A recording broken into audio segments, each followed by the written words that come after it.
Je vais laisser la parole à Didier Gourg pour terminer la journée, nous proposer un travail. La journée, la matinée, on ne sait plus ce qu'il faut dire. La journée, d'accord. Oui, alors en fait, on arrive vraiment sur la toute dernière ligne droite. On est dans les derniers instants de la clôture un petit peu de cette manifestation.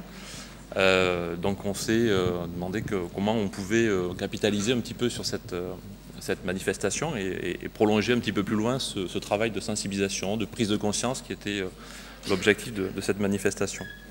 Alors peut-être pour me situer un petit peu plus par rapport à l'école des mines, donc je suis enseignant-chercheur, donc responsable d'une équipe de recherche qui travaille entre autres sur le domaine de la gestion du risque.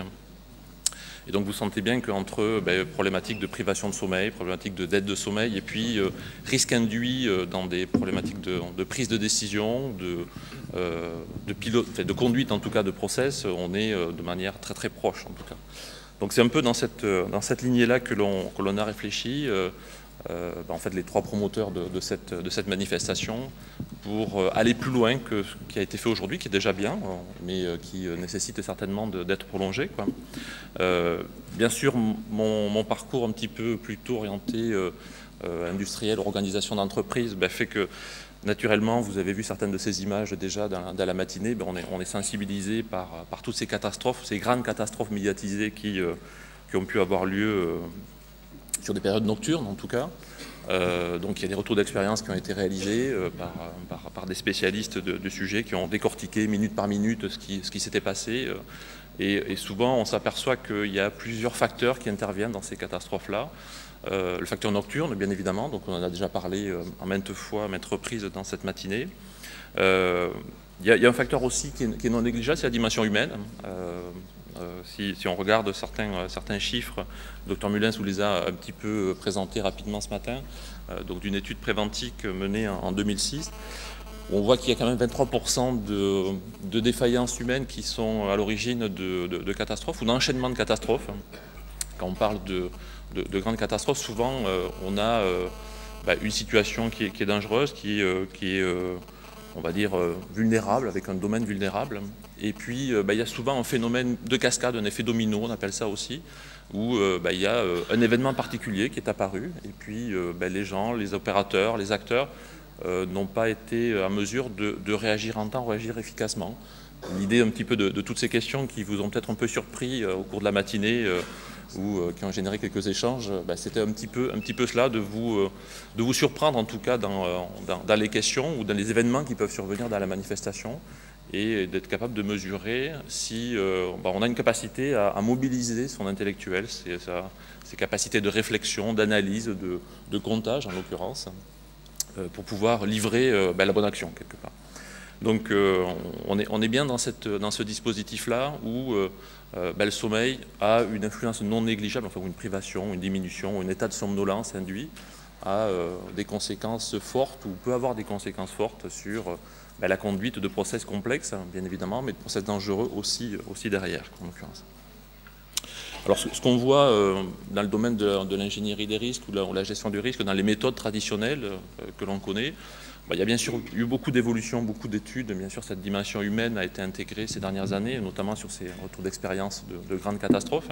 On parle de catastrophes médiatisées là, mais il se passe tous les jours des incidents ou des erreurs qui n'ont pas les mêmes conséquences, bien sûr, mais dont il faut tenir compte.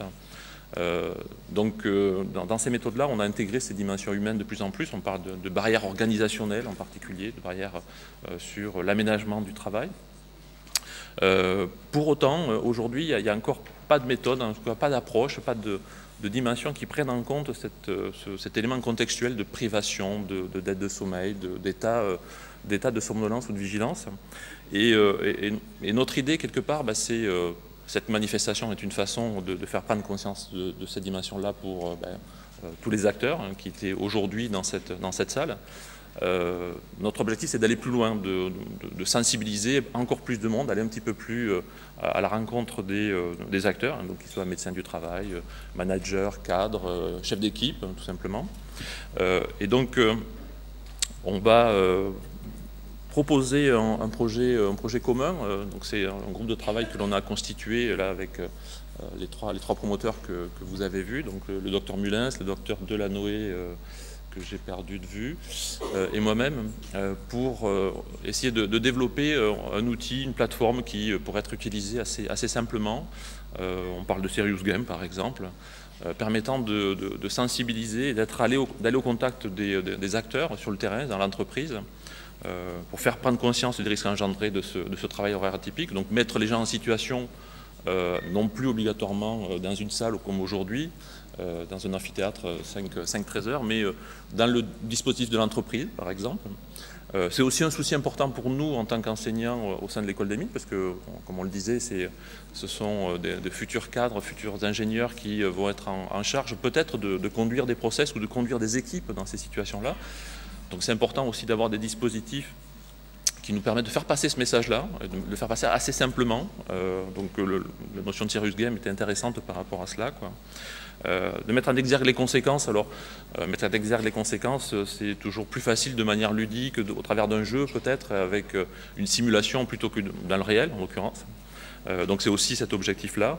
Et puis peut-être essayer de faire sensibiliser les gens à l'intérêt de tel ou tel mode d'organisation. On en a vu qui ont été exprimés par les différents acteurs ce matin, avec des consignes, des bonnes pratiques un petit peu. L'idée, ça serait de regrouper dans cette plateforme-là, en fait, l'essentiel des bonnes pratiques, qui permettrait de considérer que l'organisation est peut-être la moins pire, la meilleure, je ne sais pas, c'est difficile, on sent que les débats sont complexes là-dessus, quoi.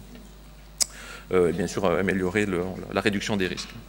Donc le groupe de travail, je vous disais, est constitué. Donc on retrouve les 3 personnes un petit peu folles qui sont lancées dans l'aventure de l'organisation de cette manifestation qui vous a fait lever très tôt ce matin, pour certains, et dormir peu. Mais ce n'est pas un cercle fermé. Donc on fait appel un petit peu ici aux gens qui sont sensibilisés, intéressés par le sujet, qui voudraient contribuer à cette aventure-là, d'une autre manière certainement.